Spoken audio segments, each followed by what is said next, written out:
A paz do Senhor. Na lição de hoje veremos que, embora os judeus estivessem dedicados e motivados, eles baixaram a vigilância espiritual e encontraram opositores na obra de Deus.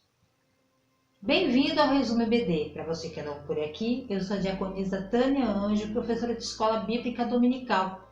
Estamos estudando o terceiro trimestre das lições bíblicas, uma reedição especial que foi escrita em 1993 pelo missionário Eurico Baxter. O tema dessa revista é Os Princípios Divinos em Tempos de Crise, a reconstrução de Jerusalém e o avivamento espiritual como exemplo para os nossos dias. A lição de hoje é a lição 4, que tem o título A construção do templo enfrentou oposição. O texto áureo diz assim: Assim edificamos o muro e todo o muro se cerrou, até a sua metade, porque o coração do povo se inclinava a trabalhar. Neemias capítulo 4, versículo 6. A verdade prática diz assim: Se confiarmos verdadeiramente em Deus, venceremos todas as resistências do maligno. A leitura bíblica em classe se encontra no livro de Esdras, capítulo 4, versículos 7 e 9, versículos 11 ao 13 e versículos 15, 16, do 21 ao 24. Já aproveito e peço para que vocês peguem sua Bíblia, caderno, caneta e anote as referências que estarão aparecendo aqui em cima. E, aproveitando, já deixa o seu like e se inscreva no canal. Tópico 1. Os alicerces do templo são lançados. Subtópico 1. O lançamento dos alicerces foi celebrado com uma solenidade. Assim que os primeiros sacrifícios haviam sido oferecidos, foram tomadas providências para iniciar a reconstrução do templo. Como já estudamos na lição passada, os sacrifícios eram essenciais, era o centro do culto judaico para manter a aliança com Deus. Bom, o culto estava acontecendo com muita alegria, alguns com tristeza, outros relembrando como era o tempo de Salomão, os mais velhos, né? Mas Deus se faz presente naquele momento. Independente de ter no templo ou não, o culto estava acontecendo com muita alegria. Eles estavam se empenhando para que viesse a ter a construção do templo. Mas, independente de ter o templo ou não, o mais importante é quem está sendo cultuado. E isso traz para nós, independente da luxuosidade que existe nas igrejas hoje em dia, com bancos, ar-condicionado, o mais importante é quem você está cultuando. Isso é o mais importante. E é isso que Deus recebe, independente de toda estrutura. Como você está cultuando a Deus. O que você está fazendo quando você entra naquele templo ou fora dele. O mais importante, quem você está cultuando. Quando os edificadores lançaram os alicerces do templo do Senhor, apresentaram os seus sacerdotes, os levitas, tocando trombetas, símbolos, para louvarem ao Senhor, segundo as determinações de Davi. Quando terminaram os alicerces do templo do Senhor, começaram a louvar. E todo empreendimento feito ao Senhor deve ser feito com alegria e com ações de graça. Subtópico 2, a reedificação do templo. Como já estudamos em outras lições, a reedificação do templo foi resultado do despertamento que Deus fez na vida do Ciro, o persa, o rei da Pérsia. Então, foi através desse despertamento que o rei da Pérsia recebeu que eles estavam ali em seu país novamente cultuando a Deus, reconstruindo tudo. No Brasil, em 1910, se deu início a um grande despertamento pentecostal através da vida dos missionários Gunaving e Daniel Berg em 1911. Trouxeram consigo uma verdadeira renovação da doutrina da Igreja de Deus. Em Efésios capítulo 5, versículo 32 diz assim: Grande é este mistério, digo, porém, a respeito de Cristo e da Igreja. E esse mistério não pode ser compreendido pelo homem natural. Somente através do Espírito Santo que pode evidenciar que Jesus quer edificar a sua igreja e gerar na igreja sentimento de reverência que é a morada de Deus, habilitando-a, pois ela é instrumento da ação de Deus aqui na terra. Deus tem um trabalho para cada servo na sua grande obra evangelizadora no mundo. Tópico 2. O samaritano opõe-se à construção do templo. Primeiro subtópico, entre os moradores da terra estava o samaritano. Para nós entendermos quem são esses samaritanos, temos que voltar um pouco no tempo, num cativeiro que foi anterior do da Babilônia, no caso o cativeiro assírio. Leia comigo, 2 Reis, capítulo 17, versículo 22 e 23. Que diz assim: assim andaram os filhos de Israel em todos os pecados que Jeroboão tinha feito. Nunca se apartaram deles, até que o Senhor tirou a Israel de diante da sua presença, como falara pelo ministério de todos os seus servos, os profetas. Assim foi Israel transportados da sua terra à Síria, onde permanece até o dia de hoje. Essa passagem bíblica, ela reforça o que ocorreu. Após a morte de Salomão, 10 tribos do norte não aceitaram Roboão, que era filho legítimo de Salomão, que se tornasse rei, pois eles imaginavam que o filho de Salomão, Roboão, poderia subjugá-los como o Salomão fez, pois no fim da sua vida, no fim do seu reinado, ele estava pesando muito a mão sobre o povo. Essas 10 tribos elegeram Jeroboão então, e aconteceu a divisão.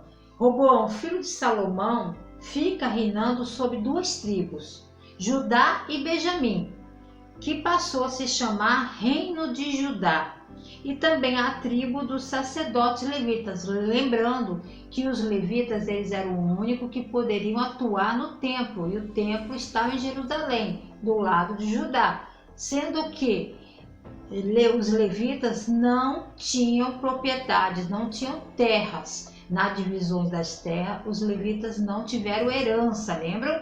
Por quê? Porque quem era a herança deles era o próprio Senhor. Então, os levitas do reino, todo sacerdócio, ficou do lado de Judá, do lado do rei Roboão. Ficou essas 2 tribos, mais os levitas. E as demais tribos ficaram com Jeroboão, no caso. O que ocorre é que Jeroboão ele se sente um pouco ameaçado, porque quando vai chegando próximo das datas festivas, anuais, o povo tinha que ter aonde sacrificar, aonde adorar a Deus. E aonde isso ficava?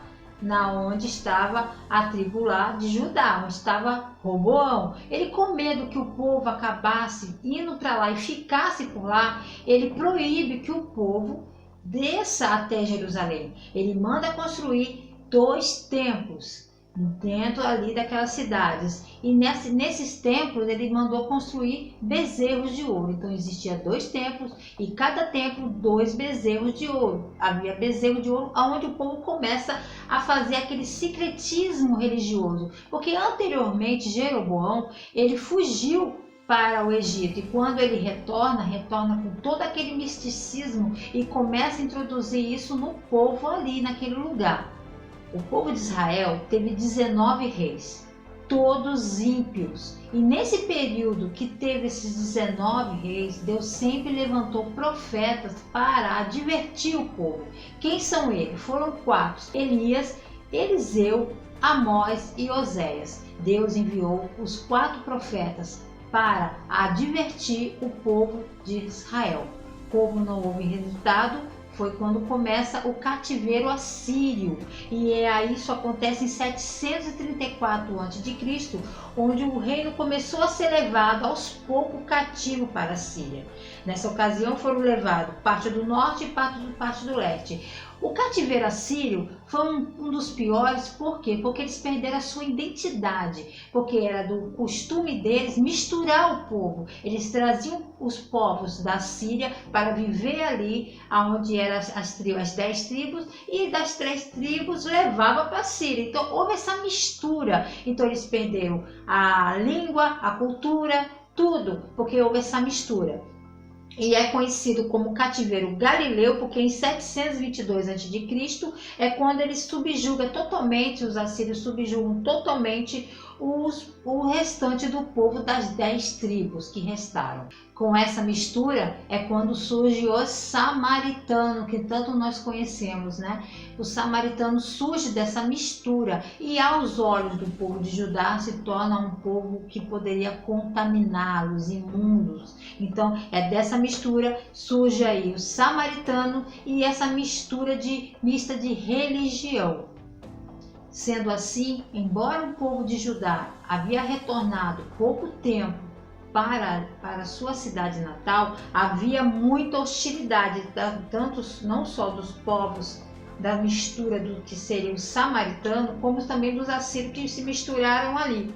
Por quê? Porque a partir do momento que o rei da Pérsia manda que eles retornem para suas terras, os que estavam ali, eles não querem devolver as terras. Então existe aquela hostilidade muito grande presente naquele lugar, porque todos estavam ali na Judéia durante o exílio. Então eles eram ordenados agora, aqueles povos que estavam ali, devolver aos seus antigos donos. E isso trouxe muitos problemas para eles. Subtópico 2. Os samaritanos tentam frustrar a construção do templo. Bom, é uma disputa não só pelas terras, mas também pela religião.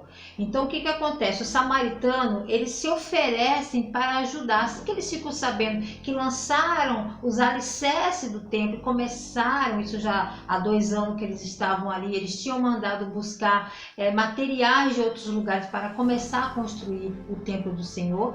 Então eles se oferecem com uma aparente boa intenção de querer ajudar na construção do templo. E Zorobabel e o sacerdote Jesua não permite, fala que não convém, porque a ordem foi dada para que eles construíssem, e não só pelo rei da Pérsia, mas pelo próprio Deus, que reconstruísse a cidade, e que não convinha que eles ali estivessem auxiliando eles. Bom, mas isso não para por aí, porque na verdade eles tinham a intenção de destruir mesmo o povo de Judá.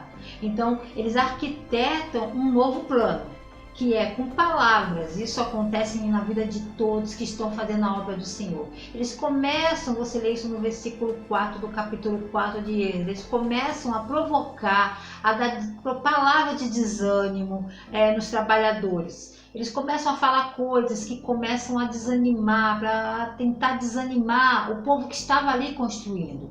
Então você vê que isso não é diferente em nossas vidas. Quando estamos fazendo a obra do Senhor, sempre vai surgir opositores, pessoas que possam falar palavras que venham te desanimar. Mas como isso não surtiu efeito no povo de Judá, eles surgem com um novo plano, que é subornar as pessoas da corte, os que estão ali próximo ao rei, começar a subornar para influenciar, para que pare a construção não só da cidade e do templo, com calúnias, com mentiras, falando que o povo é um povo rebelde, que poderia fazer rebeliões e que daria muito problema. Não satisfeitos, eles fazem uma carta e dizem tudo o que eles pensam, dando a entender que não havia uma lei, não havia nada que permitisse que eles estivessem naquele lugar. E o rei da época, não conhecendo nada, ele dá um ultimato para que pare as construções. Os inimigos do povo de Deus não medem esforços para impedir que nós estejamos no centro da vontade de Deus. Tópico 3. Como se explica a falta de resistência dos judeus? Subtópico 1. Os judeus deveriam ter ido ao rei da Pérsia para assegurar a construção. Eles simplesmente se resignam. Eles simplesmente param tudo. Mas por que isso está acontecendo? A ordem de construir o templo tinha sido dada não só pelo rei, mas através de Deus, que o rei deu a ordem para que eles retornassem e reconstruíssem tudo. Então por que eles pararam? Porque de acordo com Êxodo 4, 23 e 24, quando a carta real, o decreto chegou, foi lida perante todas as autoridades legais, eles saíram apressadamente para cumprir aquilo e com muita truculência, com muita violência. Você lê isso no versículo 23 e 24, subtópico 2. Os judeus deveriam ter recorrido a Deus. Temos exemplos na história dos judeus quando foram ajudados pelo Senhor. Nos dias do rei Ezequiel, Judá foi cercado pelo exército do rei da Síria, que ameaçava fazer com Judá o mesmo que tinha feito com as outras 10 tribos, levá-los cativo. Nesta hora de perigo, o rei Ezequias buscou o Senhor e foi ouvido, pois um anjo feriu o arraial dos assírios, destruindo 185.000 soldados. Nos dias de Jeosafá, ameaçados pelos amonitas e pelos moabitas, os habitantes de Judá foram convocados pelo rei para pedirem socorro ao Senhor. Deus guerreou por eles e, sem terem de lutar, os inimigos foram desbaratados. Os muitos exemplos de livramento através de Deus deveriam ter inspirado os líderes do povo a resistirem a esta maldade que os inimigos estavam fazendo contra o povo judeu. Essa cláusula final que nós vamos ler agora, em Esdras capítulo 4, versículo 21, é uma providência divina. Esdras 4, 21 diz assim: agora, pois, dai ordem para que aqueles homens parem a fim de que não se edifique aquela cidade, até que se dê uma ordem por mim. E isso foi o rei que determinou, que era para parar até a segunda ordem, que no caso a ordem deles deveria se era para continuar ou não. Então ele manda parar de momento, para que pudesse descobrir realmente se eles tinham direito de permanecerem ali ou não. Isso já foi uma providência divina, porque as leis do Medo e dos persas não poderiam ser revogadas. Daniel, quando ele foi jogado na cova dos leões, isso foi já no período deles, do Medos e do Persas, lembre-se disso. Então, as leis deles jamais poderiam ser mudadas, a não ser que o Deus Todo-Poderoso intervisse na história, como interviu com Daniel na cova dos leões. Subtópico 3. O motivo da falta de resistência dos judeus era de ordem espiritual. Algo aconteceu.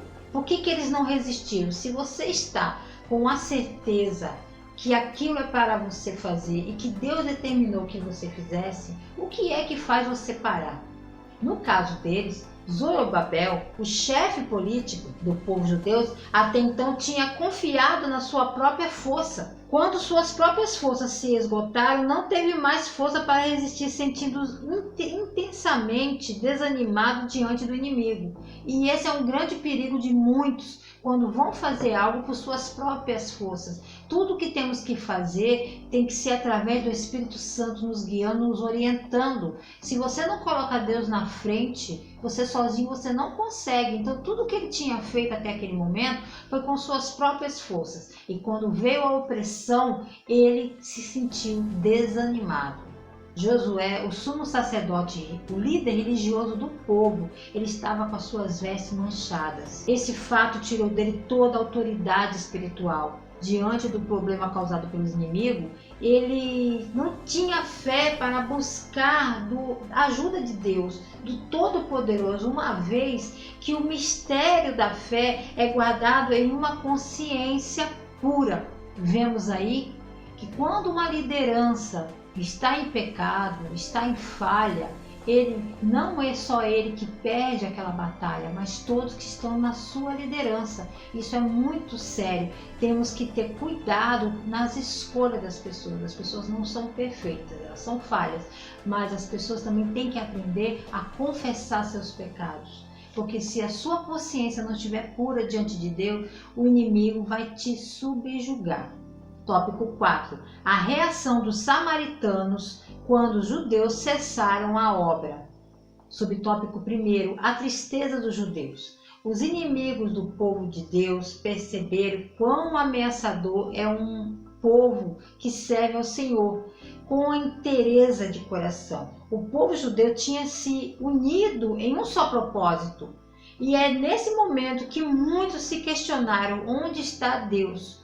As pessoas, quando as coisas começam a dar errado, começam a questionar, e os opositores ali falando, olha, Deus não está nesse negócio, fazem com que todos acabam recuando na obra do Senhor. Subtópico 2. A alegria dos samaritanos.